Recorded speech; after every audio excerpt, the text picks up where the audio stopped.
You are set. Okay, so a lot of people are actually creating digital art, selling music, trading digital cards, and a lot of people are making money with NFTs. So in today's video, we'll give a very high level overview, and then in the subsequent videos we dive down topic by topic, different type of NFTs and how you can actually buy them. So before we quick start the conversation, have you bought any NFTs before? No, I've not bought any NFT, but Or, I have or you I've minted before. I minted an NFT for what is the name called? They're under Near Protocol and also Binance Protocol. is it Uh, meat based or paras? it's Mint based. It's Mint based. Okay. Mint based. So doing the near uh convention or conference there. So Okay. I meted a conference teacher there. It's okay. So we see the likes of Jack Dorsey selling his tweets for $2 million, or having Meatball selling a an NFT going for $69 million, and people are like, "What's this thing?" And there is this stuff. People say it's not an image that you can just click save image like this, and you click save. Right, this is the image, and then we can view this image. Like if I did this, I have the image on my system, right? Yeah. But look at what somebody on Twitter said. He said Apecoin was airdropped to original Ape NFT holders. Those who right click save Ape image and use it as their profile picture did not receive anything. Hope you now understood the difference between owning an NFT and saving an NFT through right click. So what can you say about that?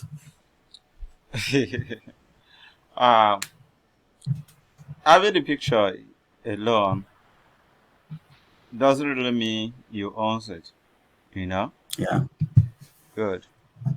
First, what this person said is because there's a blockchain, and a blockchain is like a database. We store Okay. things, and whatever it stores, you can't take it out. So, you might have heard the word internet never forget. And so, Yeah. there's a database that shows that this particular PDF file, you bought a piece of it, you own it.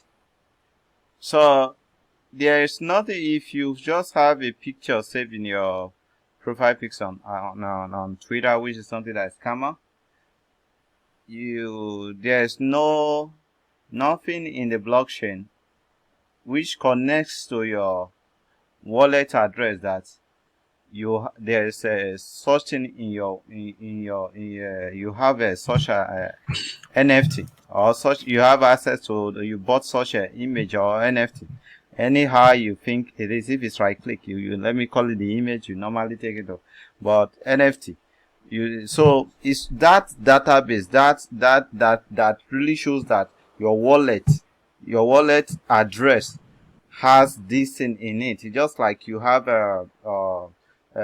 token, so you can't just screenshot other people token and said you have it in your wallet. So if they should check your wallet address, is there any token in this address? You say no. So okay, how will you then have benefits?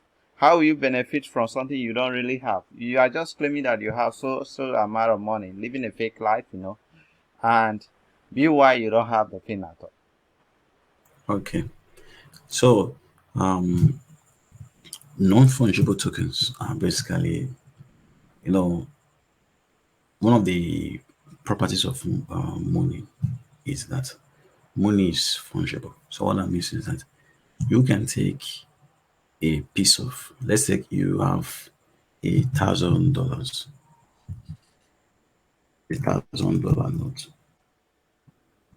You can give it and exchange it for, let's say, two $500 notes, right? Yeah. Or you can take a $1,000 note and then exchange for, let's say, 10 $100 notes. So it's something that is interchangeable. Yeah. For NFTs and also tokens, for example, I have the likes of like I have Avas here. I can swap Avas for To any something else other token. to any other token. It just, yeah, it may not be direct. For example, let's say for example, maybe the platform does not. Maybe I want to swap Avas for let's bring a random coin. For example, let's say waves. Mm. Now there is a process. I have to maybe swap Avas to USDT, and then I'll be able to swap maybe waves, USDT to Avas. But there is actually a way. But non-fungible tokens, they are not like fungible tokens like Avas and the rest of them. These ones are very different. So we can take any kind of data. It could be images, it could be artwork, it could be trading card, it can be anything. We can tokenize it, and then we know that it's a special piece. So let's take, for example, a very a very good example is something like this book. So this book, you can find a copy of it everywhere. But let's take, for example, that the author of this book, just like you go to a sports event or you go to a conference, and then the author, apart from just selling this book, maybe had somewhere where they did a personal signature for me and say, okay, signed by me, the author, put the date and everything, some other things. And you cannot buy this book somewhere else. Now you will have the same book, but that signing, it's special to me. You get the stuff. Yeah. So that was where that's non-fungible stuff is. So there is this because we're not diving deep into any of the how to use it and the rest of them. Some of the advantages of NFTs are they bring a new way of earning. Before now, when artists create their work, artists they design, you have to post their work in a place where uh, people can actually see their work. If you are singing a song, you have to post it somewhere where people can actually get to listen. But with NFTs, you can sell a piece of your work. You don't need to go and list your work at a fashion show or at collection place and the rest of them. And then with NFTs, they can be a form of investments. So you can buy an NFT today, just like with OpenSea, and then you expect the stuff maybe to go up like some of the expensive artworks like Body Ape Club, Crypto Punks. I think Crypto Punks we are going for like $30 a few years ago, but now they are like millions of dollars. So they could be a form of investment, and then ownership. They can also represent ownership. Now, let's talk about some of the problems with NFT. You know, you have been in crypto for a while, and you heard about the ICO boom. Then when came, all the coins were there. Many of them promised this, many of them promised that, and the rest of them. How do you see ICOs and NFTs? Are there any similarities? Because I see them; they are almost similar. Yeah. They are they are similar.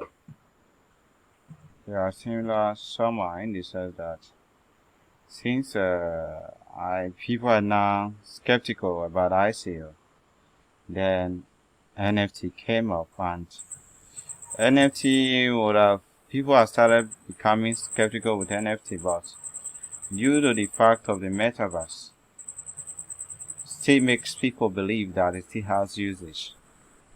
You know, forget the money aspect of it. It's about will this thing really add value in the future? Why would I buy something that won't add value in the future? And what makes something to be valuable is the usage. crude oil would have been nothing at all. Would just be like your normal waste product or something that is not needed in the society. If it's not being used, it will not be that valuable. So it's just the usage that's what matters. So, and if you look at the metaverse is still young. It's something that we have not really experienced that much. Each person have his own perspective regarding to metaverse, and a lot of people will come up, so this and that, this and that. But is the metaverse just all about gaming? But we are not talking about metaverse today. So what gives it validity is the metaverse. It's okay. So, but this is one of the things I see. What this is really criticisms, and people draw um things like NFTs, for example. If we bring NFTs, for example, you see one of the similarities. You know, those days you can easily spring up a website, and then people we give you the Ethereum or their BTC or their USDT, and then you give them tokens. And if you look at the let's say CoinGecko or CoinMarketCap, many of the tokens that we had there earlier on, many of them are not there. Just few of them. So that's why people say at the end of the day, many people lost their tokens because they were pursuing. You know, then the ICO you buy for in the pre-sale and all that, and then once they hit the exchange, some people make a good sum of money, and then they just dump on people. It's not the same thing with sorry, NFTs today. Many people, because they have this white listing and all that, they buy this stuff and then they immediately sell to people, and then that was it. And then some on that problem is the problem of ownership. We've seen the cases where some um, do you truly own this NFT art? Is it something that is a paper somewhere?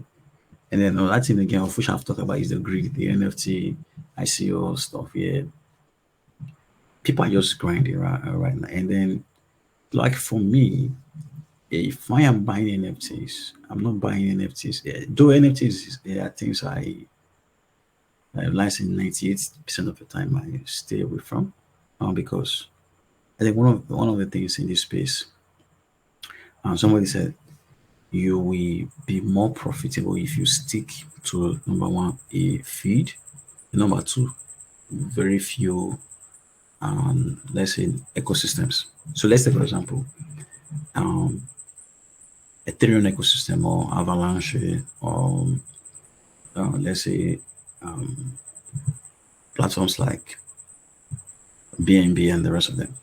You can't split yourself and get all the information and all that. So you get to make the most of your stuff if you try to narrow them.